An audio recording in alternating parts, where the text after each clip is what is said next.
Haryana board class 12th राजनीतिक विज्ञान का पूरा पेपर का विश्लेषण आज करने वाले हैं। कंप्लीट आपको समझाएंगे कि भाई पूरा का पूरा पेपर कहाँ से बनने वाला है, कौन कौन से टाइप के क्वेश्चन आने वाले हैं। अगर राजनीतिक विज्ञान में तुम क्वेश्चंस का कीवर्ड पकड़ गए, क्वेश्चंस का टाइप पकड़ गए, क्वेश्चंस का पैटर्न समझ गए तो तुम्हें पास होने से कोई नहीं रोक सकता। और वही आज समझाने वाला हूँ। इंपॉर्टेंट टॉपिक्स बताऊंगा, इंपॉर्टेंट क्वेश्चंस बताऊंगा। मोस्ट इंपॉर्टेंट वीडियो है। राजनीतिक विज्ञान का पेपर तुम्हारे लिए इतना इजी कर दूंगा कि तुम सोच नहीं सकते, क्योंकि मैं तुम्हें क्वेश्चंस बताने वाला हूं कि किस किस टाइप के क्वेश्चंस पेपर में आएंगे, कहां कहां से आएंगे। तो आज की वीडियो मोस्ट इंपॉर्टेंट है और आज की वीडियो अगर किसी ने कंप्लीट देख ली तो उसको पास होने से कोई नहीं रोक सकता, ये गारंटी है। तो वीडियो को लास्ट तक जरूर देखिए, ये बस एक विनती है। तो चलिए वीडियो को स्टार्ट करते हैं। सो गाइज, ये यहाँ पर क्वेश्चन पेपर है हरियाणा विद्यालय शिक्षा बोर्ड का। मोस्ट इंपॉर्टेंट सेट है ये, मोस्ट इंपॉर्टेंट, इसीलिए मैं ये डिस्कस कर रहा हूँ। और जिसने भी मेरे साथ ये डिस्कस कर लिया, कंप्लीट सोल्व कर लिया, उसको पास होने से कोई नहीं रोक सकता, क्योंकि मैं आपको क्वेश्चंस की टाइपोलॉजी बता दूंगा कि किस किस प्रकार के क्वेश्चन आपके आने वाले हैं। क्योंकि बोर्ड ने बोल दिया है पैटर्न वही रहेगा, ठीक है। यानी कि क्वेश्चंस का पैटर्न वही रहेगा, सिर्फ उनकी जो है आगे की यहाँ पर वैल्यूज़ बदलेंगी, ठीक है। वैल्यूज़ का मतलब मैं समझाऊंगा आपको किस तरीके से क्वेश्चंस बदले जाएंगे। यानी कि क्वेश्चंस जहाँ से उठाए जा रहे हैं टॉपिक्स वही रहेंगे, पैटर्न वही रहेगा, बस उनकी जो यहाँ पर लैंग्वेज है वो बदल दी जाएगी। तो देखिए यहाँ पर ये जो है सामान्य निर्देश दिए गए हैं कि भाई प्रश्न पत्र जो है वो 4 सेक्शंस में डिवाइड है, ABCD, कुल 40 प्रश्न है। पहला जो भाग रहेगा उसमें 20 प्रश्न है, एक एक अंक के। दूसरे में 2-2 नंबर के 8 प्रश्न हैं। तीसरे में 3-3 नंबर के 8 प्रश्न हैं। और चौथे भाग में 5-5 नंबर के 4 प्रश्न हैं। तो ये सब कुछ पढ़ लेना। अब देखिए पहला यहाँ पर सेक्शन हम सोल्व कर रहे हैं। पहला प्रश्न है, भारत का आयरन मैन किसे कहा जाता है। अब क्वेश्चन पढ़ो और इसकी कीवर्ड समझो, इसका टाइप समझो कि किस टाइप का है। भारत का आयरन मैन किसे कहा जाता है। ऐसे क्वेश्चन आ सकता है, भारत का राष्ट्रपिता किसे कहा जाता है, आपके पेपर में आ सकता है। ऐसे आ सकता है, सीमांत गांधी किसे कहा जा सकता है। तो इस टाइप के क्वेश्चंस जो है वो आपके यहाँ पर पेपर में आ सकते हैं, समझ गए। तो पहला क्वेश्चन जो है उसका आंसर बताओ। महात्मा गांधी आएगा क ऑप्शन, या फिर ख सरदार पटेल आएगा, कमेंट करके बताओ। तो इसका जो है आगे भी देख लेते हैं, 2 ऑप्शन और हैं, सुभाष चंद्र बोस, राजेंद्र प्रसाद। तो इसका आंसर हो जाएगा ख, यानी कि सरदार पटेल जी। और आपको पता है इनकी अभी एक जो है मूर्ति भी बनाई गई थी, स्टेचू भी बनाई गई थी, ठीक है। तो आयरन मैन यही है, सरदार पटेल।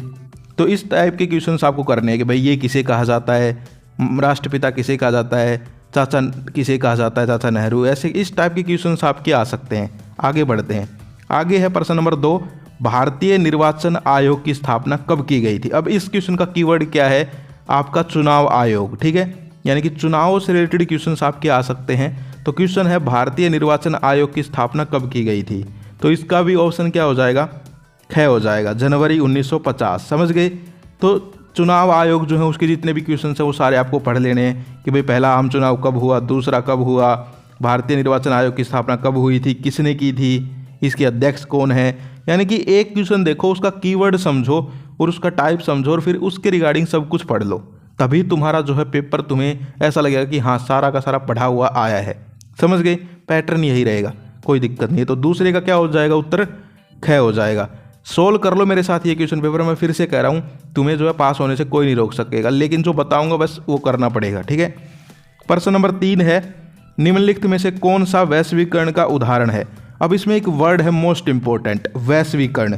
वैश्वीकरण मोस्ट इंपॉर्टेंट है, ग्लोबलाइजेशन अगर इंग्लिश में बोलूँ तो वैश्वीकरण के बहुत सारे प्रश्न आपके जो है बड़े प्रश्नों में भी आएंगे, छोटों में भी आ रखे हैं। तो वैश्वीकरण का जो टॉपिक है ना, मोस्ट इंपॉर्टेंट है। वैश्वीकरण जो है इसके बारे में कंप्लीट पढ़ लेना भाई, ठीक है, कंप्लीट, क्योंकि बहुत सारे क्वेश्चंस इसके आने वाले हैं।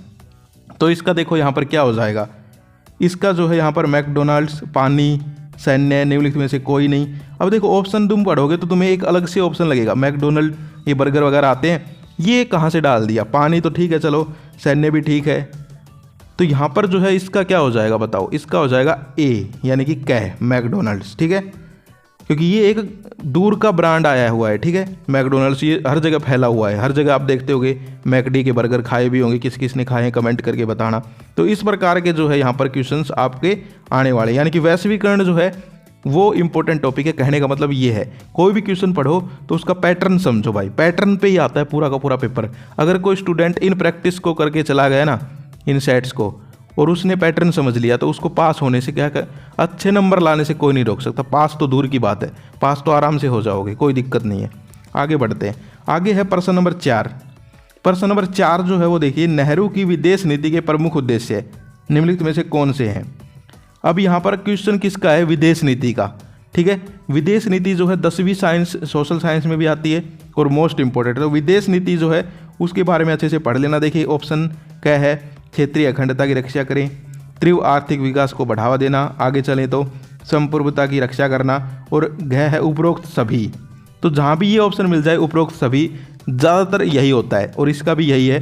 ठीक है, घ उपरोक्त सभी हो जाएगा। 5 देखिए, प्रश्न नंबर 5, दल बदल ने अभिव्यक्ति को जन्म दिया। ठीक है, दल बदल यानी कि इलेक्शन से रिलेटेड क्वेश्चन आ गया, राजनीतिक चुनाव जो होते हैं उनसे क्वेश्चन आ गए रिलेटेड। दल बदल, राजनीतिक पार्टियां, राजनीतिक चुनाव। ठीक है, तो इस टाइप के क्वेश्चंस आपके आ सकते हैं। ठीक है, दल बदलू किसे कहते हैं, दल बदल के बारे में क्वेश्चन पूछ लिया। तो अब देखिए इसका क्या हो जाएगा, तो इसका देखिए आप ऑप्शन पढ़िए एक बार आराम से। खुद कमाओ देश बढ़ाओ, आया राम गया राम, हिंदी चिन्नी भाई भाई, कोई अभिव्यक्ति नहीं। अब तुमने सुना भी होगा दल बदल का अर्थ क्या होता है, वो तुम्हें पता होना चाहिए कि भाई कोई एक पार्टी में था, वो कभी दूसरी में चला गया, फिर वो उससे कभी और दूसरी पार्टी में आ गया, फिर दूसरी में चला गया। यानी कि आया राम गया राम, कभी आया कभी गया, आया गया आया गया, कौन आया गया। तो कहने का मतलब क्या है कि वो जो है ऑप्शन ख हो जाएगा, आया राम गया राम। अगर तुम जो है क्वेश्चंस को समझ जाओ ना तो आंसर तुम्हारे सामने रहते हैं ज़्यादातर क्वेश्चंस के, लेकिन समझना ज़रूरी है। तो ये दल बदल क्या हो जाएगा, आया राम गया राम, कभी इस दल में गया कभी उस दल में गया। जैसे कुछ लोग होते हैं ना, कुछ आपके फ्रेंड्स होते हैं, कभी जो है उसके साथ बैठ गए क्लास में, फिर उसके साथ बैठने लग गए, थोड़े दिन बाद उससे भी लड़ाई हो गई, फिर इसके साथ बैठने लग गए, फिर उसके साथ बैठने लग गए। तो वो आया राम गया राम है, आया राम गया राम, समझ गए। आगे चलते हैं। प्रश्न नंबर 6 देखो, किस पार्टी ने हिंदुत्व की राजनीति की और हिंदुओं को संगठित करने की रणनीति अपनाई। अब देखो हिंदुओं की राजनीति के बारे में है, यानी कि फिर से क्वेश्चन किसका आ गया, राजनीति के बारे में, राजनीतिक पार्टियों के बारे में। ठीक है, तो राजनीतिक पार्टियां जो है उनके बारे में तो तुम्हें डीप स्टडी कर लेनी है, अच्छे से पढ़ लेना है। तो इसका ऑप्शन देखो क्या है, भारतीय जनता पार्टी, कांग्रेस,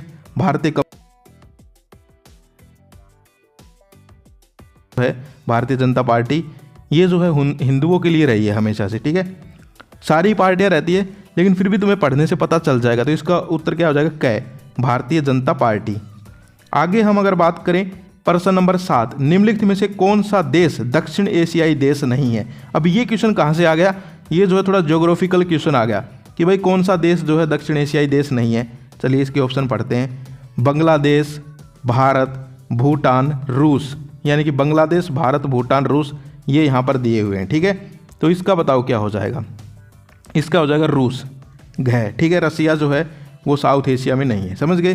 तो इस टाइप के क्वेश्चंस आप पढ़ सकते हैं कि भाई कौन सा यूरोप का देश है, कौन सा एशिया का है। ठीक है, समझ गए। तो इस टाइप के क्वेश्चंस आ सकते हैं। अब देखो 8वां प्रश्न, 2004 के चुनाव के बाद भारत के प्रधानमंत्री कौन बने। अब ये क्वेश्चन फिर से किससे रिलेटेड आ गया, चुनाव से रिलेटेड है। तो चुनाव जो है उसके बारे में कंप्लीट स्टडी कर लेना। कुछ टॉपिक्स बता देता हूँ, एक तो राजनीतिक दल जो है उनके बारे में पढ़ लेना, एक जो चुनाव है उनके बारे में अच्छे से पढ़ लेना, क्योंकि कितने सारे क्वेश्चन आ चुके देख लो चुनाव से रिलेटेड। इसके अलावा वैश्वीकरण जो है उसके बारे में पढ़ लेना, सोवियत संघ हो गया, ठीक है, परमाणु परीक्षण वगैरह हो गए। तो इन चीज़ों के बारे में जो है तुम्हें अच्छे से पढ़ लेना है। तो यहाँ पर देखिए इसका आंसर हो जाएगा डॉक्टर मनमोहन सिंह। ठीक है, डॉक्टर मनमोहन सिंह जो थे वो यहाँ पर आपको पता है प्रधानमंत्री बने थे। अब यही क्वेश्चन तुम्हारे पेपर में कैसे आ सकता है कि भाई पहले आम चुनाव हुए उसके बाद प्रधानमंत्री कौन बना। यहाँ तो 2004 के बाद पूछ रखा है, तुमसे पेपर में पूछ लेंगे पहले आम चुनाव के बाद प्रधानमंत्री कौन। प्रश्न नंबर 9 देखिए, 1985 में सोवियत संघ की कम्युनिस्ट पार्टी के महासचिव कौन थे। अब इसका बताओ, यानी कि सोवियत जो संघ है उसके बारे में ये क्वेश्चन है। कीवर्ड क्या है इस क्वेश्चन का, सोवियत संघ। तो अब देखो इसका बताओ, मिखाइल से कुछ नाम था, मिखाइल गोर्बाचोव, तो वो इसका आंसर हो जाएगा। इसके बाद प्रश्न नंबर 10 देखिए, भारत और पाकिस्तान ने सिंधु जल संधि पर कब हस्ताक्षर किए, बताओ। तो इसका आंसर हो जाएगा 1960। प्रश्न नंबर 11 है, 1977 में भुट्टो सरकार को किसने हटाया। तो इसका आंसर हो जाएगा जनरल जिया उल हक। ठीक है, इसके बाद हम बात करें प्रश्न नंबर 12 है, पोखरण 2 परमाणु परीक्षण का कोड नेम क्या था। अभी ये जो परमाणु परीक्षण हुए हैं इनके सारों के बारे में तुम्हें पढ़ लेना है। इसके अलावा और भी टाइप के क्वेश्चंस यहाँ से आ सकते हैं, ठीक है। तो इसका क्या हो जाएगा, ऑपरेशन शक्ति। प्रश्न नंबर 13 देखो, मानव सुरक्षा से आप क्या समझते हैं, यानी कि ह्यूमन सिक्योरिटी का क्वेश्चन है। तो अब ये क्वेश्चन तुम खुद लिख सकते हो, भाई मानव सुरक्षा से क्या समझते हैं कि भाई लोगों की रक्षा होनी चाहिए, यही समझते हैं, ठीक है। कि भाई हमारे जो है किसी व्यक्ति की या कोई व्यक्तियों का समूह है उसकी जो है सुरक्षा होनी चाहिए, यही है मानव सुरक्षा, और तो कुछ है नहीं। तो ये खुद भी लिख सकते हो अगर तुम थोड़ा सा ध्यान दो तो, ठीक है, समझ गए। आगे हम बात करते हैं प्रश्न नंबर 14 देखिए, पर्यावरण संबंधी चिंताएं समकालीन वैश्विक राजनीति का हिस्सा क्यों होनी चाहिए। क्योंकि यहाँ पर ये जो है आपको पता है कि भाई जो पर्यावरण है उसको कोई एक इंसान जो है नहीं बदल सकता, कोई एक देश नहीं बदल सकता, कोई एक सरकार जो है उसे ठीक नहीं कर सकती। ये जो चिंताएं हैं ये पूरे विश्व को मिलकर जो है सुलझानी होंगी। तो इसीलिए जो है ये राजनीतिक का हिस्सा नहीं होनी चाहिए, क्योंकि ये सभी के लिए चिंता है।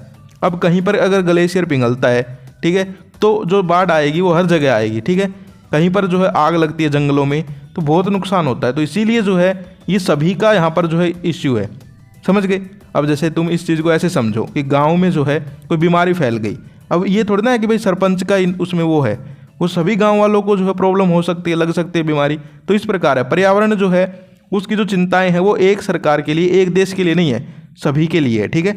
आगे हम बात करते हैं, आगे चलते हैं, रिक्त स्थान आएंगे आगे, फिल इन द ब्लैंक्स। तो देखिए 15 है, खालिस्तान बहुदलीय प्रतिस्पर्धा वाला एक स्थूल देश है। तो यहाँ पर इसका आ जाएगा भूटान, ठीक है। ऐसे कोई और क्वेश्चन आ सकता है कि इस देश में एक दलीय व्यवस्था है, तो वो आ जाएगा चीन, ठीक है। तो इस टाइप के क्वेश्चंस आपको जो है पढ़ लेने। प्रश्न नंबर 16 देखिए, संयुक्त राष्ट्र का सर्वोच्च पदाधिकारी कहलाता है। तो आपको पता होगा संयुक्त राष्ट्र का सर्वोच्च पदाधिकारी क्या कहलाता है, महासचिव कहलाता है।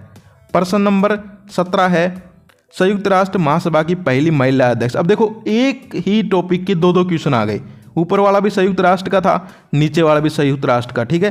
तो ऐसे कीवर्ड अगर तुमने पकड़ लिए ना तो तुम्हारे पेपर में भी कोई इसी टाइप का क्वेश्चन आएगा कि भाई संयुक्त राष्ट्र संघ की स्थापना कब हुई, ठीक है, पहले अध्यक्ष कौन थे, दूसरे कौन थे, अब कौन है। यानी कि कीवर्ड पकड़ो, कोई भी क्वेश्चन का पैटर्न समझो और उसी पैटर्न के क्वेश्चंस आने वाले हैं। तो इसका क्या हो जाएगा, विजय लक्ष्मी पंडित जी, ठीक है। आगे बात करें 18, USSR द्वारा शुरू किया गया सैन्य गठबंधन था। तो इसका हो जाएगा वारसा पैक्ट, ठीक है। तो इस टाइप के क्वेश्चन आ जाएंगे। अब आ जाएंगे आगे अभिकथन कारण। अब इन क्वेश्चंस को कैसे किया जाता है वो समझो। अभिकथन कारण जो है ये क्वेश्चंस आपको करने आने चाहिए, समझ गए। तो फिर जो है आपको यहाँ पर कोई दिक्कत नहीं होगी। तो मैं आपको बता देता हूँ किस टाइप से ये होते हैं। इसमें क्या होता है, आपको पढ़ना पड़ता है, ठीक है, पढ़ना पड़ता है दोनों स्टेटमेंट, अभिकथन को भी कारण को भी। फिर देखना पड़ता है कि भाई यहाँ पर अभिकथन सही है, उसका कारण सही है, दोनों गलत हैं, अभिकथन सही है, कारण गलत है, कारण सही है, अभिकथन गलत है। तो इस टाइप से, यानी कि सिंपल बताऊं, 2 लाइन दे देंगे तुम्हें, एक अभिकथन और एक कारण। जैसे कि ये दे रखी है प्रश्न नंबर 19 में, पाकिस्तान ने बिना किसी संघर्ष के बांग्लादेश को स्वतंत्र दर्जा दे दिया, और कारण दे दिया इसका, बांग्लादेश 1947 से 1971 तक पाकिस्तान का हिस्सा था। ये 2 लाइन दे दी, एक ऊपर वाली एक नीचे वाली। अब तुम्हें कहेंगे ऑप्शंस, देखिए क्या देंगे, ऑप्शंस देंगे ये लोग कि भाई यहाँ पर जो है दोनों सही हैं, दोनों गलत हैं। तो किस टाइप का है ये, समझ गए। जैसे कि यहाँ पर ही दे दिए इन्होंने ऑप्शन, ये दे रखे ऊपर ही दे दिए ऑप्शन, देखिए क्या है, दोनों ए और आर, यानी कि असर्शन रीजन, यानी कि अभिकथन, और आर रीजन मतलब कारण, ठीक है। आर सत्य है और आर सही वाक्य है, ठीक है। ख है ए और आर सत्य है लेकिन आर ए का सही स्पष्टीकरण नहीं है। ग है ए सत्य है लेकिन आर गलत है, और गह है ए गलत है लेकिन आर सत्य है, समझ गए। तो इसका क्या हो जाएगा, अब देखो पहली लाइन तुम पढ़ो, तुम सिर्फ प्रश्न पे ध्यान रखना, ठीक है। पाकिस्तान ने बिना किसी संघर्ष के बांग्लादेश को स्वतंत्र दर्जा दे दिया, तो ये नहीं हो सकता, ये गलत है, ठीक है। लेकिन जो कारण दे रखा है उसकी लाइन जो है, बांग्लादेश 1947 से 1971 तक पाकिस्तान का हिस्सा था, ये चीज़ सही है। तो अब तुम ऑप्शन देखो कि भाई जिसमें ए गलत बता रखा हो और कारण सही बता रखा हो, तो ये है गह वाला, ए गलत है लेकिन कारण यानी कि आर रीजन सत्य है। तो इस टाइप से आपको करने असर्शन रीजन, यानी कि अभिकथन कारण वाले पर्सन, समझ गए, कर लोगे। क्या करना, सिंपली दोनों लाइनें पढ़ना, अभिकथन भी पढ़ना, कारण भी पढ़ना, फिर देखना अभिकथन वाली लाइन सही है या कारण वाली सही है। दोनों भी सही हो सकती हैं, ठीक है, कोई दिक्कत नहीं है। देखिए घ ऑप्शन है वो हो जाएगा इसका। आगे हम बात करते हैं, आगे जो है यहाँ पर 20 का देखो, दक्षिण एशिया के विभिन्न देशों में एक ही प्रकार की राजनीतिक व्यवस्था नहीं है, और कारण दे दिया फिर इसका। अब तुम ये पढ़ोगे तो तुम्हें पता चल जाएगा, ठीक है, इसको कर लेना। इसका ऑप्शन जो है वो हो जाएगा ए और आर सत्य है, लेकिन आर ए का सही स्पष्टीकरण नहीं है, ठीक है, समझ गए। यानी कि असर्शन अभिकथन सही है और कारण भी सही है, लेकिन अभिकथन का वेस्ट करना, ठीक है, मैं तो यही कहूँगा, क्योंकि यार 1 नंबर का है ये, ठीक है। 1 नंबर के लिए तुम अपना कोई और क्वेश्चन छोड़ दोगे, क्योंकि इनमें थोड़ा दिमाग लगाना पड़ेगा, ठीक है, समझ पा रहे हो। तो 1-2 नंबर के हैं, अगर ना भी आए तो मैं ये नहीं कह रहा कि करना ही मत, कोशिश करना, लेकिन अगर समझ में नहीं आए तो ये कह रहा हूँ कि इसके पीछे ही मत पड़ जाना कि पूरा टाइम इसी में वेस्ट कर दो, क्योंकि ऐसा तो है नहीं कि 5-10 नंबर के हैं, 1 नंबर के हैं। तो 1 नंबर के लिए आपके 80 में से 79 आ जाएंगे, और क्या होगा, ठीक है। आगे चलते हैं, आगे आ जाता है भाग बी, ठीक है, सेक्शन बी आ जाता है। अब सेक्शन बी में क्वेश्चंस जो है वो तुम कर लेना, मैं तुम्हें बता देता हूँ कि किस किस प्रकार के आ सकते हैं। देखो पहला, किन्हीं 2 चुनौतियों का उल्लेख करें जिनका सामना स्वतंत्रता के तुरंत बाद भारत को करना पड़ा। तो ये क्वेश्चन कैसा आ गया कि भाई स्वतंत्रता से रिलेटेड आ गया, ठीक है, कि भाई स्वतंत्रता के बाद भारत का जो है किन किन चुनौतियों से सामना हुआ, तो इसके बारे में पूछ रखा है। सबसे पहले तो संविधान बनाया गया, ठीक है, ऐसे ऐसे किए गए, तो आप पढ़ लेना, ये आपका काम है पढ़ना। आगे बात करें 22, भारत में पहली बार इलेक्ट्रॉनिक वोटिंग मशीन का प्रयोग कब और किसने किया था, ठीक है। इसके अथवा में भी दे दिया, भारतीय जनता पार्टी की विचारधारा की किन्हीं 2 विशेषताओं का प्रकाश डालिए। तो अब किस टाइप का क्वेश्चन आ रहा है, कीवर्ड पकड़ो, भारतीय जनता पार्टी, यानी कि जितनी भी राजनीतिक पार्टियां हैं उनसे रिलेटेड क्वेश्चन आएंगे, ठीक है, समझ गए। तो जितनी भी हैं, कांग्रेस हो गई, भारतीय जनता पार्टी हो गई, बहुजन समाजन पार्टी हो गई, इन सब के बारे में अच्छे से पढ़ लेना। प्रश्न नंबर 23 है, संघीय क्षेत्रीय संगठनों की स्थापना के उद्देश्य क्या है। तो ये क्षेत्रीय संगठन जो है ये भी इंपॉर्टेंट कीवर्ड है, इसके बारे में भी पढ़ लेना। प्रश्न नंबर 24 जो है बाबरी मस्जिद के बारे में है, तो ये जो है अभी ट्रेंडिंग में भी चला हुआ था, राम मंदिर बाबरी मस्जिद वाला, तो ये अच्छे से पढ़ लेना भाई, ठीक है, बाबरी मस्जिद के बारे में अच्छे से पढ़ लेना। प्रश्न नंबर 25 देखो, ये इंपॉर्टेंट है, कांग्रेस पार्टी के चुनावी प्रदर्शन में क्या परिवर्तन आया। कांग्रेस पार्टी का क्वेश्चन है, और कांग्रेस पार्टी का क्वेश्चन जरूर तुम्हें एक देखने को मिलेगा कि कांग्रेस के अधिवेशन कब हुए थे, पहले अध्यक्ष कौन थे, तो इस टाइप के क्वेश्चंस जो है तुम लोग पढ़ लेना। आगे हम बात करें नेपाल में लोकतंत्र की किन्हीं 2 चुनौतियों के बारे में बताइए, तो लोकतंत्र का क्वेश्चन है ये, ठीक है, तो लोकतंत्र के बारे में भी पढ़ना है।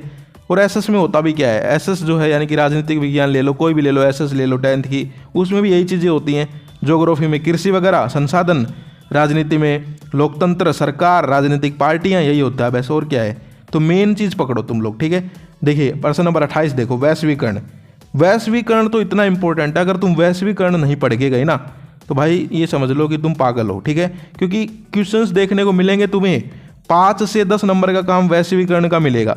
अब भी अगर तुम वैश्वीकरण को नहीं पढ़ोगे तो फिर क्या करूं। तो वैश्वीकरण का जो टॉपिक है उसको अच्छे से पढ़ लेना। 2 प्रश्न है, देख सकते हो, ठीक है। इसके बाद आगे देखिए प्रश्न नंबर 29 देखो, भारतीय राज्यों के भाषाई पुनर्गठन का क्या महत्व था। तो ये भारतीय राज्यों के बारे में आ गया, ठीक है।